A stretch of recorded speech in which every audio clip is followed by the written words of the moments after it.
And now, Bill Belichick has an opportunity to be voted into the National Football League Hall of Fame. And he doesn't get in. If not this man, then who? And just like that, we are back with chapter 99 of the universe according to Mugsy. Today is Friday, February 6, 2026.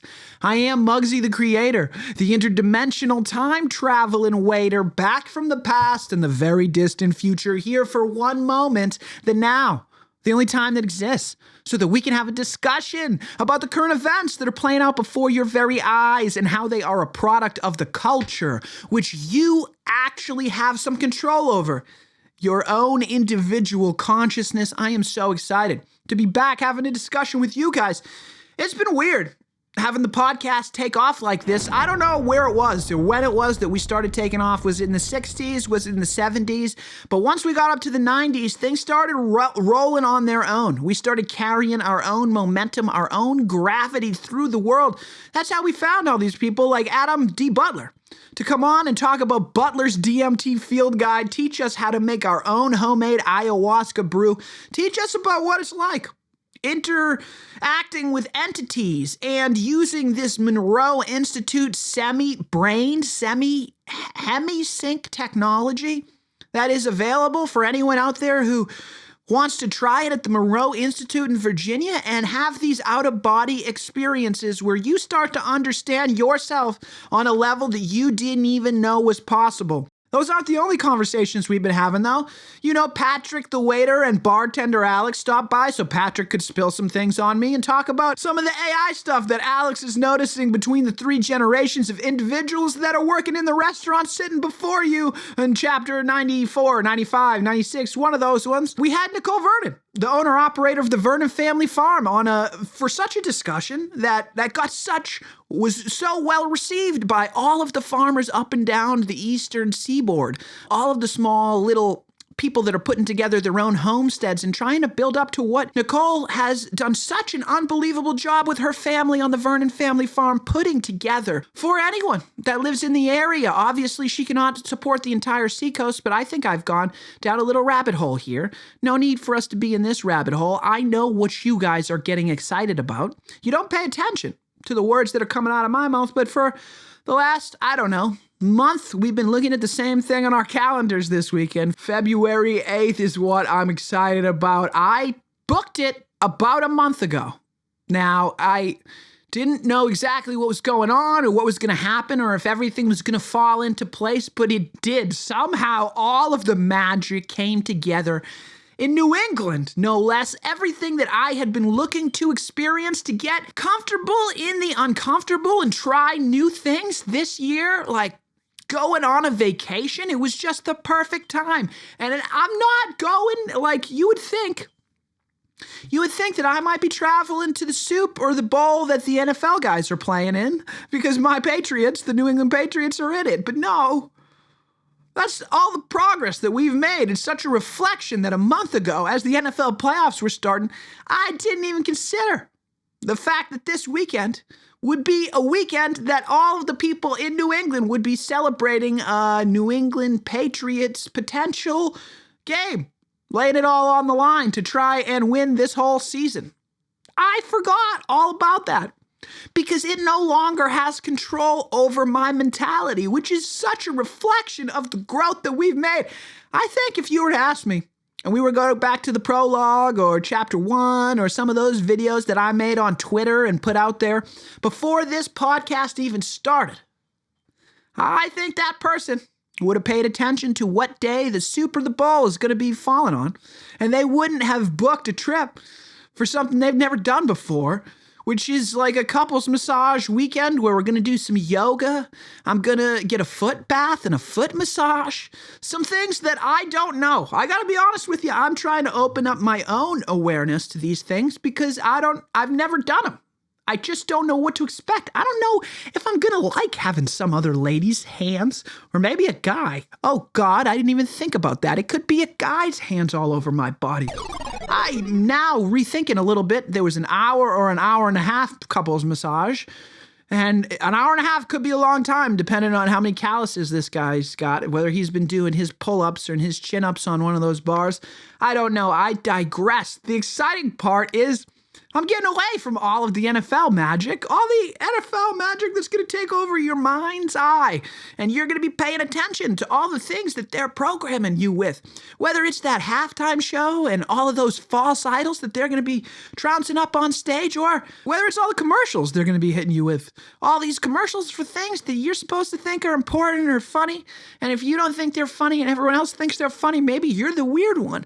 All these things that I just want to get away from. Because once you understand the magic and all the magic that's going on, you want to create your own magic. And that's what we've done here on this broadcast. And I'll steep down to your level and talk about the current events, because they are current events. They're happening in the world. So if that's where you guys want to connect with me, that's fine. We'll talk about some of them. I can't wait to talk about Bill Belichick and the Patriots and some of the things that are going on.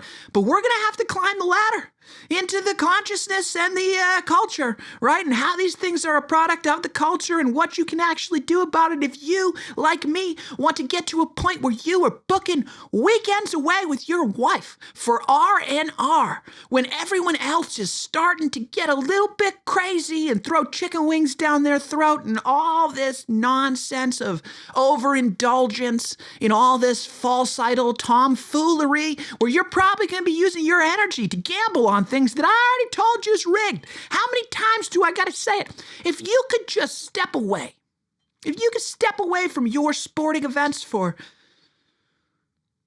3 to 6 months, I think 3 to 6 months, some of you may need a full year of decompression. You're going to come back to the NFL and you're going to say, wait a minute. On this play right there, I myself, a casual fan viewer, saw 3 to 5 penalties that could be called at any moment in time. Sometimes these people in the black and the whites, these little zebras running around on the field, some of them are jacked. There's actually a little family affair going on. Did you know that some of the referees, their kids are now referees too? So it's almost like you have to be born into this to be able to see some things and not see other things. And conveniently throw yellow flags all over the field, whenever you feel like it. And then sometimes we'll challenge some things. We'll go under the hood. The referee will pretend that he's looking at a video. He'll pretend. That's what he's doing for all of you. It's a ritual. If you're in the stadium, you can see it happen. I've been to so many NFL games. I watch the ref when there's a challenge flag, the red challenge flag thrown out on the field. They go over to the booth. They cover themselves up, and they start taking a look at the play in reverse a few times. You would think that this person's actually going to make a decision, a call on the field after his review. But he's not. Somebody else is in New York. Wherever they have the main office, that person's going to make the decision. And actually, it's all an act for you to go under that hood and take a look at all the things that are going on. It's a ritual for you to believe the magic of the things that are playing out before your eyes. I don't know. If I was a billionaire, I'd be rigging all this stuff too. That's what I'd be doing. And I don't know how many times I got to say that. That's why I'm not a billionaire. That's why they won't let me into your club, the NFL Owners Club. That's why they do those one per club meetings. That's why there's all this clandestine secrecy surrounded by the NFL, and why you're not even allowed to say some things, which is why at the beginning of this, I said Super Bowl. I didn't say the other thing because I don't want to get sued by these people with their magical lawyers and all this nonsense going on. I'm telling you, if you can get away from it, you will see it. And then I know the players on the field. Oh, you think the NFL's rigged? How would they rig the game? I'm out on the field doing the things. Hey, numbnuts, you just ran as fast as you could into that guy and slammed your head into him 62 times. And now you want me to believe anything you got to say? You are the least person that's able to make a decision on whether anything around you is a reality or a fantasy land. You have literal brain damage. Remember Rob Gronkowski? He would talk about how it's like, oh, I just got a car crash. It feels like I've been in 27 car crashes. I can't get out of my room. I need to be in the dark because I have so many concussions in my head from all of the plays, just the blocking and slamming your head into. That's why he's on the weed. That's why he retired early and said, I'm done with this, because he understood what's actually happening. So I don't believe you. You little football star. You little athlete ballerina dancing on the field there when you say, hey, it couldn't be rigged because they didn't give me a script. I don't got a script. I don't got a script of the things that are going on. Of course you don't have a script. You're the background noise. We don't even need you. If you get hurt, we're going to get you off the field as fast as possible. Give us a little time for a little commercial break, a little money from our advertising sponsors to come in here, and someone else is going to take your place. The game doesn't stop. The game doesn't stop because Drake May... he fell down and hurt himself. Okay, well, we'll all come back when Drake May gets better, and we'll see how these two teams... No, we don't care about you, the player.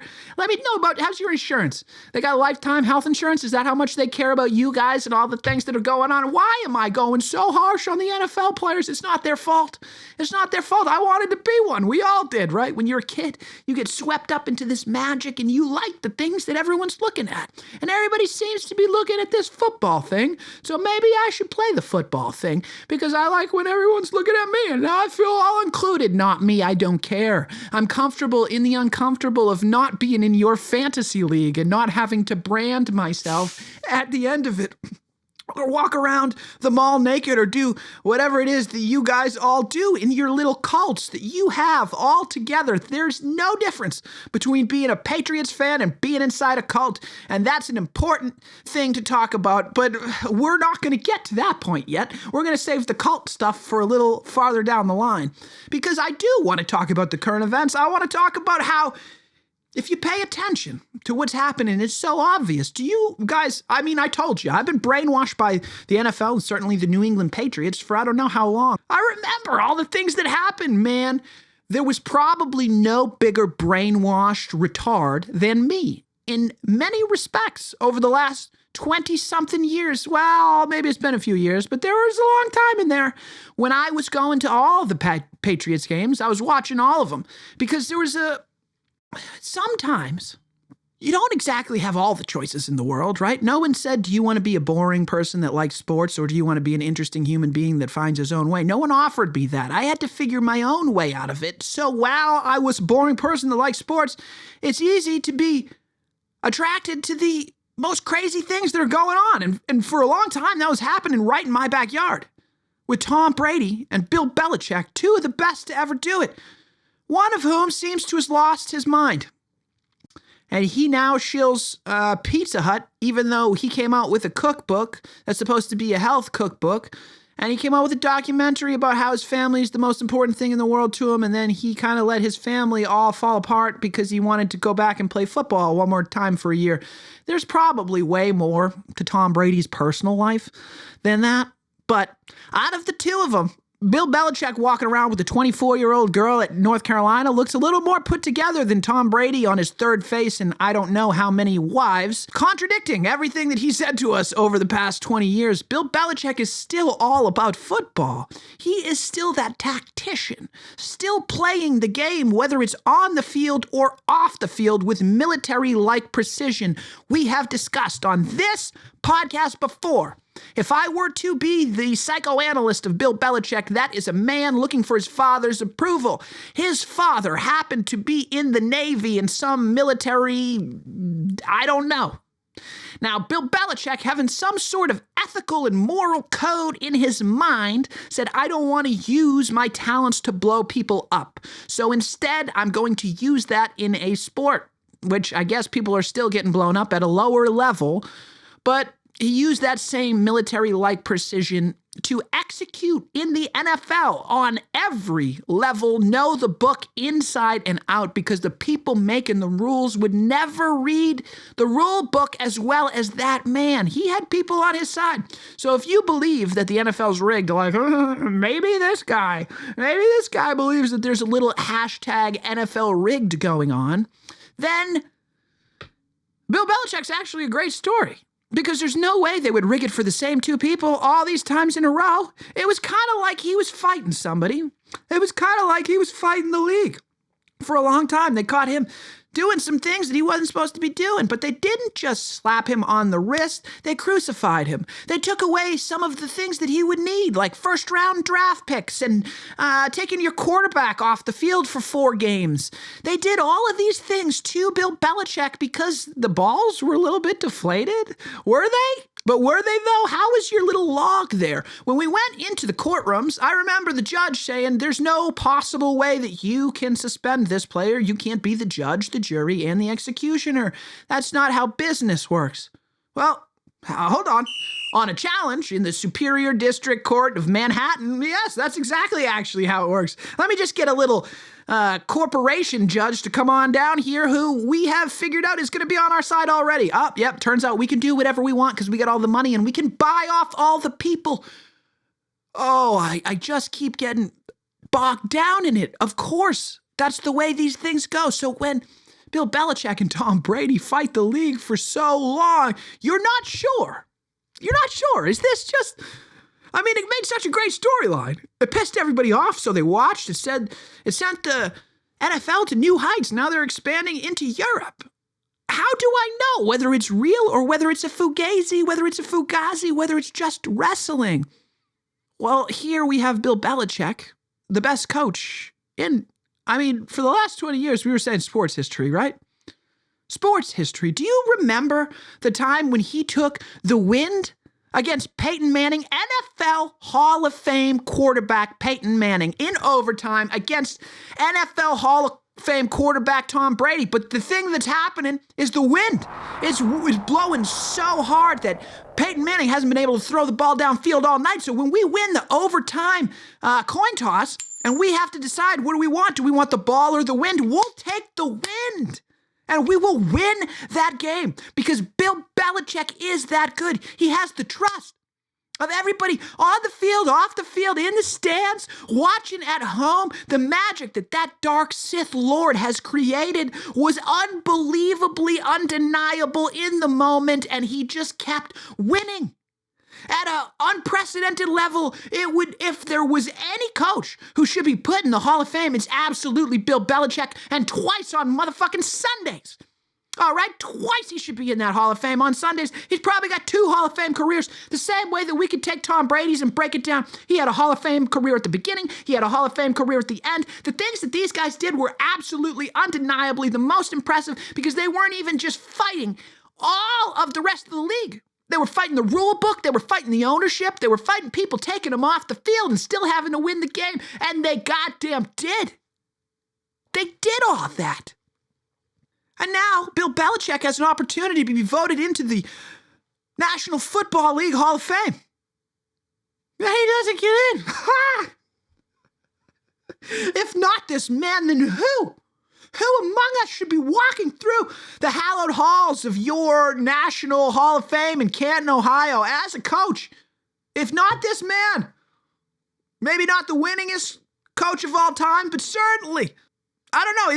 Is he the winningest coach? I don't remember if he got there. I don't think they're going to let him get that title. They're not going to let him get that record. That's why the Atlanta Falcons wouldn't hire him. That's why nobody gave him a real shot. They would hire all the people that used to work for him because he's such a good coach. That's what all the other NFL teams would do, but nobody would give Bill Belichick a real shot, which is why he had to go back to college football. It's crazy what they did to this man. It makes no sense. What game are we playing here? That's what reveals to you there's so much more to this. If you watch the Robert Kraft documentary on how he presented Bill Belichick and the Patriots, oh my God, you would think Robert Kraft did all the things. You would think Robert Kraft was the mastermind making the calls on what we should do and calling for the wind in overtime. But no, that's all Bill Belichick. That was all Bill. And Bill we trust for so long. So what's Bill going to do? He's going to use his military precision, his tactile nature, to find a way to get back at them, right? Because that's what he does. He's somehow it's so weird. It's so weird, Bill Belichick walking around with his handler, which is that girl, which I guess he's having sex with too. No one says you can't have sex with your CIA handler, but he knows too much. He's got too much information. And there's also some personal shit that's gone on between the owners of the league and him. I don't know what it is, but when something like the NFL Hall of Fame happens, where it's so clear he's on board, even though, he knows that you guys are a bunch of schmucks. He's on board. He has made his name in the league. He wants to be a part of it. But no, you just got to fry him one more time. He said, you know what? This Hall of Fame thing, I don't know if I want to be a part of it anymore. And do you remember all of the things that we had been sending you over the years, like in 2001, when we kicked the snow field goal? The magical field goal against the Oakland Raiders in that unbelievable last game inside Foxborough Stadium that sent the Patriots on their first Super Bowl winning run. In 2001, with this guy who nobody had ever heard of. His name was Tom Brady. He ended up becoming the best quarterback to ever walk on planet Earth.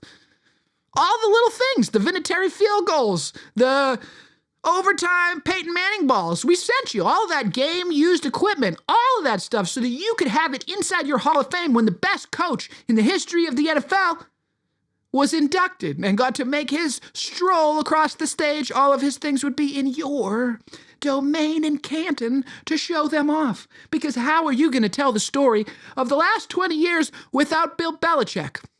So he said, I think I'm going to take my stuff out of that Hall of Fame. Send it all back to me. I no longer want to be a part of it. And one more time for the people in the back, Bill Belichick. Remind them that you are the ultimate strategist. I don't know what it is you have. I don't know if it's blackmail. I don't know if it's dirt. I don't know what's keeping you alive, brother. I don't know if you are in a weird spiritual relationship with a dark demon entity, but one way or another, you are getting things done. It is wild to see the entire NFL come out essentially against you. And I don't care what the people are saying or the players are saying. What I'm saying is the NFL, the people who own that shit, they made the phone calls. I don't care if they're separate entities. Are you kidding me? You think someone inside the NFL Hall of Fame, whoever votes on that shit, couldn't have let the NFL know that, we didn't let Belichick in? They can make the calls to do whatever they want. They can put whoever they want in there. They can bend whatever rules they want. They can rewrite them. Do you remember kickoffs? They used to be fun. Now there's this crap that we watch. Guys, I told you. I have had so much growth in the past couple of years that I have not had to indulge all of my energy and get caught up in this madness that is following these things or these false idols. And paying attention to what's going on as if it is real life when I got my own real life that I'm going to pay attention to. So I really do. I mean, I hope the Patriots win for all the people inside New England, but I am not going to get swept away in this magic that is this weekend. The big game and all the nonsense that comes with it, the commercials that they're going to try and shove products down my throat that I don't need, and commercials that aren't even funny anymore from people that I don't even recognize. It's all the same. It's all the same crap over and over again. They're going to have these musicians, these musical artists, as they call them, who agree that they are possessed by dark entities. Some of them, they come out and say that, and they say that for reals. And we're going to put them on a stage and do a ritual to mind control thing. I don't need to be paying attention to all that anymore. It's just growth. So sometimes I'll go for a ride and a walk on the wild side, maybe a couple times a year for you. We can dig into this sports media landscape and all the things that are going on, but they should only, if we're going to do it, like how it is an exact, like Bill Belichick's a perfect relationship to the culture and all the things that are going on now, because culturally, they're trying to crush him, right? We together participated in the magic of the Bill Belichick and all the things that he did. We were watching the games and we remember all the magic that happened. And now someone's trying to get us to forget all of that magic, but we, the culture, keep it alive if we decide to talk about it, like I am on this broadcast, talking about how crazy it is that we have not let Bill Belichick into. I just can't let it go. I just can't let it go, but should come as no surprise. I've seen so many things crushed. We live in the wake of all of the industries that have been crushed. Any of you guys that are a bit younger than me, maybe a decade younger than me, were born into a society where you didn't necessarily think that you were going to have a house and a career and all these things, especially not when you got right out of college. But back in the day, that's what we did. We thought we would have all these things. Man, I remember in 2008, before 2008, everybody had a house. Everybody was getting houses because the mortgage people, they would just give them to you. It didn't matter if you made money. They'd just give you a loan for a house. It was It was crazy. That they knew was wrong. All the people inside the banks, they knew this stuff was eventually going to catch up with them. And it was designed that way so that the thing would break. Because eventually, like if you're a kid and someone tells you like, don't do that, don't do that, don't do that, you're going to break it. And then you do it enough times to break it. That's exactly what they were trying to do. They were trying to break the machine. Now, what machine were they trying to break in 2007 and 8? It was the construction industry. That's why we have no more houses. That's why housing prices are crazy through the roof and you can't afford nothing on any type of budget or salary or any, it's all just, they're more expensive than ever. That's what they were doing. They were breaking the machine. They were overfeeding it until like a trash compactor, it just exploded. And that crushed all of the small-time people that were building the houses. That's how it was designed. I'll give you a more recent example. Do you guys remember the Summer of Love in 2020? When there were all of these riots, some centered around race and George Floyd at the time where there was this virus going around. And they told you, don't worry about the virus going around if you protest and things because we have the right to protest. But what ended up happening was we offered early retirement to any of these people who work inside the police force so that we could stock that police force with a new level of individual who may or may not be a little more aggressive, who may or may not be a little more willing to skate the rules, right? Bring new people into the industry. And how do I know this? Like, how can I see, like, how do I know you're not just talking out your ass, Mugsy? I don't know. Any of the fire stations or police stations get like new equipment over the last 5 to 6 years? Because I live on the North Shore of Massachusetts. So if you're talking about Peabody, Massachusetts, or Beverly, or Danvers, what they're getting is they're getting whole new police stations, whole new fire stations that they're going to tell you was in the budget for a long time. But these are giveaways from the COVID era, the lockdown days, when they had so much money that they were doling out. You can't spend all that. Do you guys remember all the mob movies? And, what was that one called? When they rob, and then you can't spend all the money, and they have to kill the guy because he went out and he bought a pink Cadillac, and he bought his wife a fur coat. You guys know the movie that I'm talking about. You can't go out and spend all that stuff right away. So what do you think that the police stations were doing? What do you think that the fire departments, they're hanging on to that and coming up, building the plans, getting everything together. Now, these are happening all over the country, and it's not just here. I mean, we can talk about the mayor of New York City, Eric Adams, and we can talk about how he did a nice little crypto rug pull, and you can take that all the way up to the president of the United States and how he sold half of his crypto firm to Saudi Arabia days before he took over as president of the United States in what seems to be some sort of quid pro quo for them to buy a whole bunch of our computer chips that may or may not be any good, because it does seem like Taiwan is actually going to China given the fact that we just took Venezuela and Russia took the Ukraine. I mean, it's all quid pro quo. You take one, I take one. Maybe we'll get a little Greenland here in the trade-off. It's happening everywhere. And this is all the culture that we accept because we are not fighting back, at least in our own consciousness, enough against it. And I don't know exactly what to do. When I see everybody embracing that, what I'm trying to do is I'm trying to build new, cohesive things that represent some sort of movement forward, which is what this podcast is supposed to, I guess, represent in some sort of way, shape, or fashion, having interesting discussions and showing people that there's more to the world than their little chamber that they live in, the little light that's been allowed into their eyeballs. If they can get outside of it some way, if you can just reach outside of your box, I promise you there's so much more out there. Your mind will only let you see so much, which is why I really couldn't see it coming. I didn't know. I knew that we were all getting crushed. I knew that as a culture, the middle class was absolutely disappearing as something that ever once existed. I knew that we were headed towards some sort of housing crisis, which would leave many of us in dire straits. I did think, like a crazy person who worked in the real estate industry for just a little while, selling commercial real estate, that they would find a way to move some of this unused commercial real estate because they put all the businesses out of business and reconvert those into some sort of living something. that can help reduce the prices of residential living for all the people out there that are struggling. But that does not seem to be the case. Instead, something that I could never have even imagined. At the Liberty Tree Mall in Danvers, what we now have are they're moving cults right in. It's one thing to see all the businesses start to go out, and then you see like what tries to pop up and exist.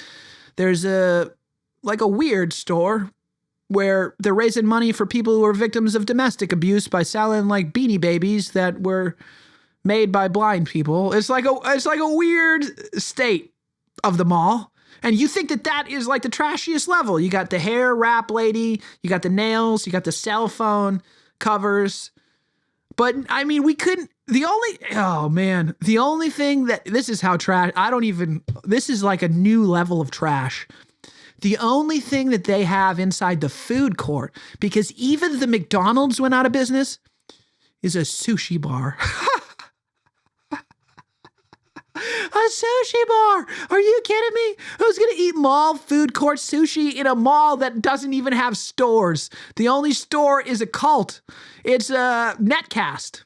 And they are building a thriving community of people with literally nowhere else to go and nothing else to listen to. At this point, I'd be happy if those people stumbled out of that Netcast place, stumbled back into the movies, and we all became the X-Men again. And we brainwashed them with that. Because what are we doing here? What are we trying to do? Why is the entire mall, which is run by a commercial real estate organization, even leasing this out to a cult, a church organization that also gives away free coffee, will watch your kids, and is trying to get as involved in your life as possible for reasons I don't fully understand? And the reason that I'm so passionate about this is because, like, why else? Who is going to take a lease inside that mall knowing that there's a cult down the street? Right there's a cult. Why would I ever try and sell something to people that don't have money and give everything away for free? I don't want to be around that. So what you're telling me is you're driving that mall into the motherfucking dirt. You're doing it on purpose to try and crush and depress the price of real estate. I knew this was coming once I saw we had a Family Dollar. And I hate to break this to you guys. If you are within 10 to 15 miles of a Family Dollar, a Dollar Tree, a Dollar General, or any other one of them dollar stores, I got bad news for you. You're about to get a cult inside your area vicinity quickly. It's just the statistics. When you start to understand the reality of the things that play out, you start to see the pieces moving in real time. That is our culture. Unless we fight back against it, unless I reach out to all my friends that I know that go to this cult church. The thing is, if I hadn't already been talking about the cult thing, maybe it wouldn't get me so much. But I had Mary Todd on the podcast. We talked about what it's like inside a cult. We talked about how they slowly break you down. We talked about how they steal and manipulate your energy and your power. They take away all the things that you could do to fight back, just like Bill Belichick. Just like the NFL is crushing him. He's got no power. He's got no say in the league. It doesn't matter that we used you to build up this entire thing. We're done with you now, and we want you to stage exit left. All right, buddy? All right. I don't know which side stage is. Just get the fuck out of here, all right? That's what the United States is doing by crushing all of the businesses in your area by allowing these things in. Whoever owns the contract to that mall is the one that allowed that cult to take over not just one property, but several properties inside that location. They're doing that on purpose because they're driving down the prices. Why are they trying to actually crush the economy? That's got nothing to do with anything but you. They're trying to crush you guys. I don't know who they is, but what they are absolutely doing is driving down prices in this community, perhaps so someone come in and scoop things up at an even cheaper price than they're at today. I didn't know things could get worse than a cult inside your local mall where you're going to shop for things. Oh, but here we are. I'm not a particularly classy person. I thought we were all going to be living in trailers. I thought it was going to be like a trailer park, even on the coastline. Maybe like a little Panama City beach when you start getting down there. All that trash, I figured we'd move that trash up here. Maybe, what's the one in South Carolina where everybody golfs? I hear that's a trashy white place. I figured we could get some of that trash in here, but no, they have a whole new trash cult designed for us up here. Just 12 miles north of Boston, Massachusetts, a city that used to have some self-respect and hardworking blue-collar people that have just lost it all, lost their minds, and it's not all their fault. Hey, it's not all our fault. There was a lot that went into it, but I digress. It is pretty wild. I don't even know where I'm going to go. I don't even know where I'm about to go. But right now, I do not want to sell you any deodorant for your balls or anything else, really, at this moment. What I would like for you to do is go to MugsyTheCreator.com. You can find my Patreon link, which enables me to do this all for free, living off 12 grand a year in my paradise. But you can also follow me on Instagram, Twitter, and a whole host of other places. Let's see where I'm going to go with this one. How's he going to land that plane? Back to the episode. What other things? Where else was I going? I forget. I was supposed to have some inspiring things for you guys to say after that. After our little cult talk. I am white trash. I'm not above it. I mean, even think about it. I just thought we were getting the trailer parks. Honestly, that's what it is. I am white trash. I am an internet whore. That just doesn't take my clothes off. What do you think I'm doing? I'm right now talking to you people, trying to convince you to give me dollars over the internet for my perspective and my entertainment, because you can't get stuff like this just anywhere. You can't find someone as willing and as ready as I am to call out all of the bullshit in real time as they see it. I know, because you guys are still getting paid by somebody. You're still part of those communities. You're still don't have the ability to just let it all fly. And that's kind of how I let things hang out. And that's how we got here. I am no better than you. I am no better than you. I'm so stupid. There's so many things, but that's all the things that I appreciate, though. I guess maybe that's the difference. I'm happy. It sucks. It sucks to be living in Boston with the New England Patriots going to the soup or the bowl and not be a part of that community, which actually doesn't feel like that much of a community anymore, because it feels like everybody's kind of tired of it. There's no excitement. There's no electricity in the air, because we know that even if they do win, that'll be fun for that evening. But it's still not going to find a job for my kids that pays enough for them to have their own place, get them out of my hair. It's not going to be enough to fix the community of the people that are walking around like zombies on the street that you see out there in Boston, all over the place, begging. They're at the street corners of the malls that I'm in now. They're on the street corners of the mall that have cults inside of them. This is things that we have to deal with, and we have to allow ourselves to see them. And if you made it this far in the podcast, I know that you're awake to what's going on, because your brain is protecting you at all times. And if it allowed you to get this far in the podcast, it means that you're ready for some growth, and you are ready for something different in your life, at least ready to be brainwashed by something else. It's interesting. I say that. I'm going to digress a little bit here, because the same owner of those New England Patriots, it's interesting how now he is building a soccer stadium on a lot that used to be a energy plant that is, I guess, it was toxic, which is why it wasn't going to anybody else, probably how he scooped it up for such a good price. But I wonder if there wasn't anyone else that was willing to do that. And if they just wanted to sell that property specifically to him right across from the casino, so they can have water taxis go back and forth to the soccer stadium that is going to host the New England Revolution. They are finally going to get their own stadium inside the confines of Boston, Massachusetts, or just outside in Everett. I don't know exactly how they're drawing that line. But it's interesting that just as people are getting tired of the football magic that you have going on here, you guys open the floodgates and allow a whole bunch of immigrants to come in, and what's their favorite sport? If you are to poll any other country in the world besides the United States and Canada, what is the favorite sport? What's the favorite sport? Is it football? Is it football? Is it soccer, as we call it? I think it is. And now Robert Kraft is somehow in this position to sell a new franchise, a new sport, reimagined and redeveloped on this nice, cheap plot of land to a new generation of people that they just crushed all the middle class, working class Bostonians that used to live in that city. We got rid of them. We moved in some new people that came from all around the world. And to unite them, we're going to give you a sport that you already love. It's a pretty genius plan. It is a pretty genius plan if you were thinking like some sort of evil genius that sits around at tables with people and decides what's going to happen without taking their input. Because it doesn't matter. They're all already in on the scam. They're already in on it. They're in a little club. That's why when my buddy Jay calls me, it's so nice to talk to the kidney cowboy and have a discussion about what it's like to not know what's going on with the Epstein files. Because that's where we're at.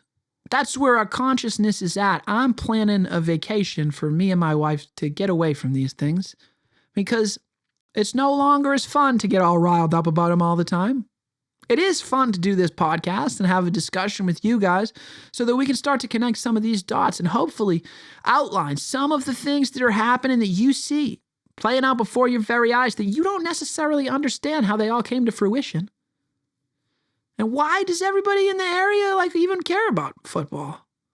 Well, the 20 years of amazing magic had something to do with it, but how did they reward the people that actually did the magic, those false idols, the Bill Belichick and the Tom Brady? Well, it's not exactly a reward that they're giving those people. And in fact, with Bill Belichick, it seems like they're actually coming down pretty hard on him and his life and everything he's trying to enjoy, making him look like an old crazy person. In many respects, with the way that he is covered, he's also a football genius in a dark magic that you guys created, the NFL. So don't be mad at him for being better at the game than you guys. But what I say to all of that is I'm tired of the games. I don't need to know what's happening with the Epstein files. The Epstein files, when I think about how that integrates into the larger picture, those are the types of ideas that I would be interested in discussing. But not all the time. Not so long that it takes up too much of my attention and my energy from the things that I need to focus on, because where your attention goes, your energy flows. We're 99 chapters into this. This podcast is unbelievably successful. I never in a million years could have thought we got here this quickly. I didn't know all the things that I needed to know. I thought I did, right? When we started, I thought I knew. I didn't know. Now I know a lot more of them, and I know that I'm a retard, so there's going to be more things that I'm going to learn over time, and I'm going to integrate those things into my reality and continue to create the consciousness that I want to exist in, my universe, my echo chamber, my reality, which I have control over a little bit, except for the things that I don't have control over. But what I am going to do to fight those are magnetize myself by remembering to eat healthy, breathe, and laugh at myself because I know nothing. I am constantly coming out of Plato's allegorical cave every single day. So the only thing you can do is appreciate the moment that you have now and be grateful for it, for this podcast, for all the things that I have, for all the things that happened before too, all the people that dumped me, all the jobs that fired me, all the times that I got kicked out of my apartment. Those were all the things that I needed to do to get here inside my studio. Chapter 99. Can you believe that? 100 episodes of anything is right around the corner, and that's straight up impressive. I don't care how many viewers we have. Like I told you, you guys are in the past. I am in reality, real time, creating that stuff right now with my own consciousness, because you're not in charge of yours. Someone else is magically figuring out a way to steal your energy and your time and create something for them that is going to be useful for them, that's going to have nothing to do with you. So until next time, my friends, I love you. Take back your consciousness, and I am out.